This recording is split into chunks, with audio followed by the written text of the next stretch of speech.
नमस्कार मित्रांनो, मी आपला वकील मित्र ॲडव्होकेट कैलास नाईक. हा व्हिडिओ विशेषतः ज्युनियर वकील मित्रांसाठी.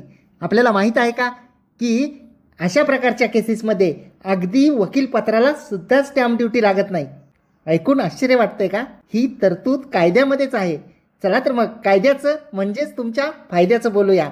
मुंबई कोर्ट फी ॲक्टच्या कलम 46 प्रमाणे महिलांनी दाखल केलेल्या पोटगीच्या, मालमत्तेच्या व हिंसाचाराच्या केसेस फक्त पतीविरुद्ध दाखल केलेले असतील तर त्यांना कोणतीही कोर्ट फी स्टॅम्प नाही. त्या कलमामध्ये मेंटेनन्स प्रॉपर्टी अँड व्हायोलन्स असा शब्द वापरण्यात आलेला आहे.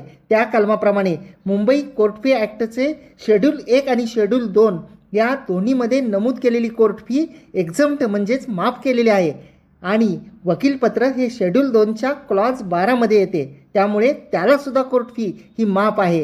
ही सूट पतीच्या इतर कुटुंबाविरुद्ध जर केस असेल तर मात्र मिळणार नाही. व्हिडिओ आवडल्यास